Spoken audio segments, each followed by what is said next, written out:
welcome to my channel K7 Therapies. My name is Kirti. I hope you are liking all the videos and they are proving to be beneficial for you all. If you are new here, do subscribe to the channel to get latest updates about occupational therapy and other therapeutic services. In today's video, we're going to discuss about red flags in autism.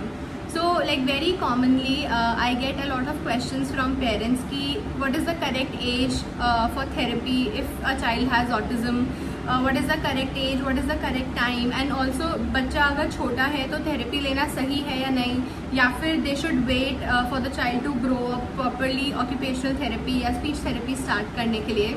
And moreover we'll discuss about red flags. Actual में ऐसे क्या क्या features हैं जो हम young age में identify करके proper treatment start कर सकते हैं to secure your children's future.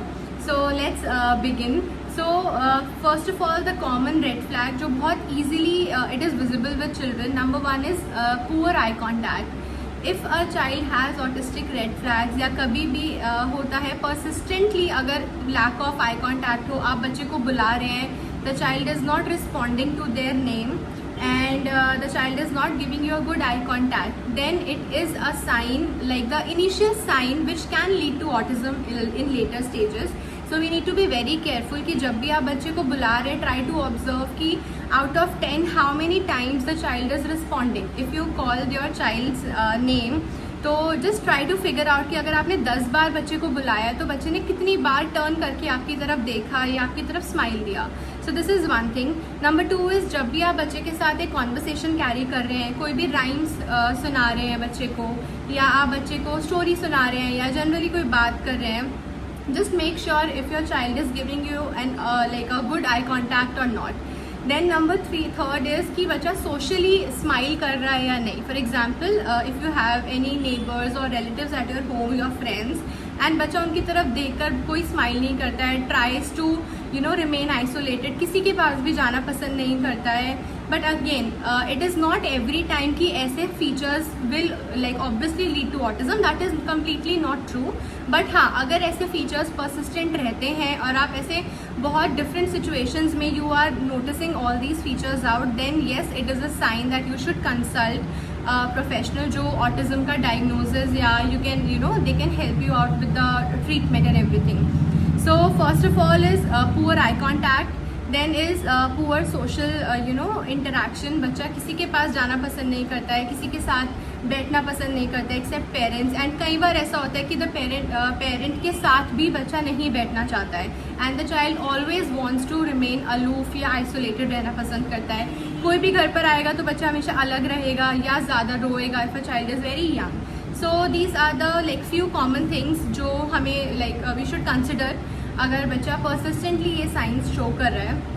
Other than that is the child can be a picky eater, यानी कि when you are feeding your child तो कुछ पर्टिकुलर टेक्सचर्स के लिए the child is showing disinterest या डिसलाइक, या फिर कई बार ऐसा होता है बच्चा स्मेल करता है फूड को, कोई न्यू टेक्सचर को स्मेल करेगा and then he will just throw it away, उसको नहीं अच्छा लगेगा, या स्पिट आउट कर देते हैं बच्चे खाना. That can be one thing. Numbers another thing about oromotor thing is related to food.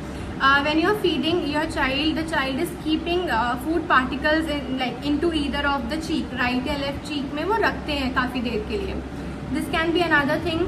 Other thing is speech delay. Speech delay as in बच्चा basic babbling नहीं आ रही है, या फिर कुछ ऐसे repetitive words हैं जो बच्चा बार बार repeat करता है, जैसे कोई भी ऐसी sounds निकालना, जैसे कत कत तकम, ये all these kind of sounds जो बच्चा रिपीटेडली बार यूज़ कर रहा है अपने आप को सेटिस्फाई करने के लिए. So this can be a sign. This is actually called as verbal stimming.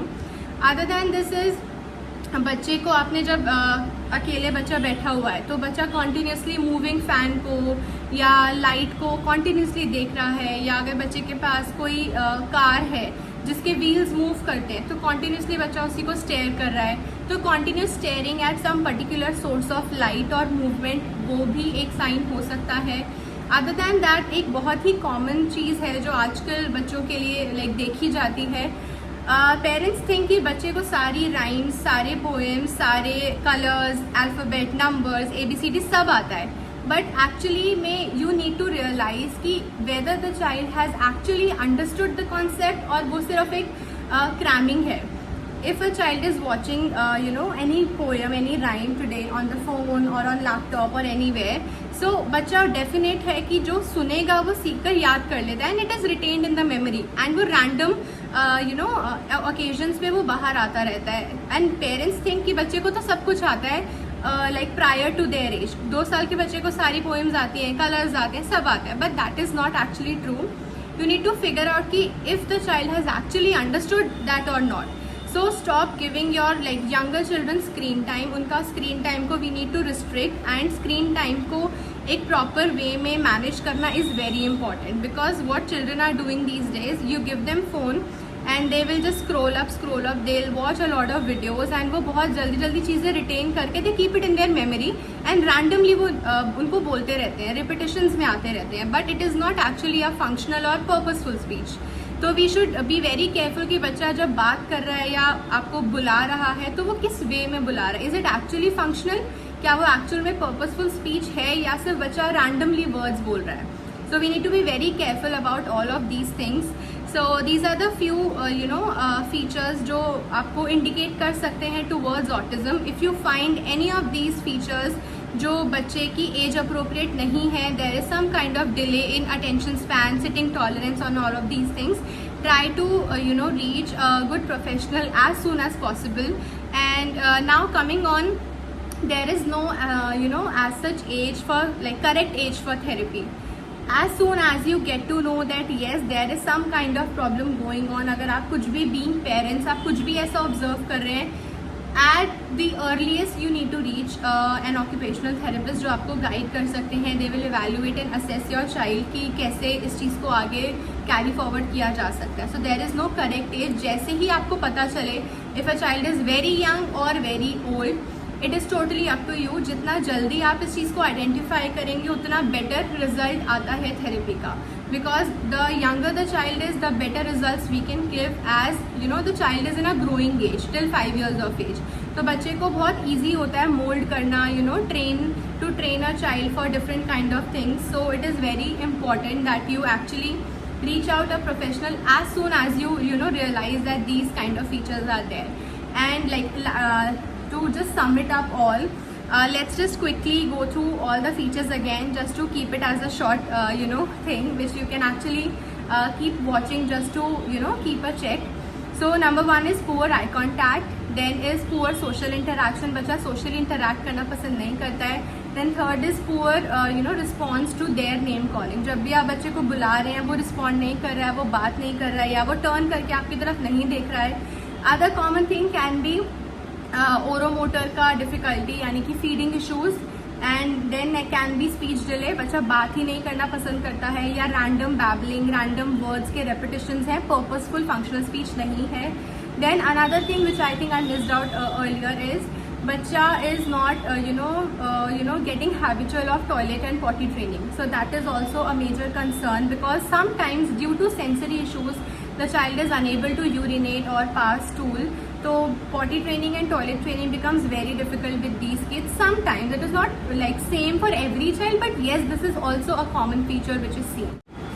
So that is it for the red flags for autism. If you have any query about this, do mention it in the comments below. And if you want to reach us at directly, so you can just follow us on Instagram here, or you can directly reach us on this contact number and book an appointment with us. So I hope you like the video. Do give it a thumbs up and do subscribe to the channel as well. Thank you for watching.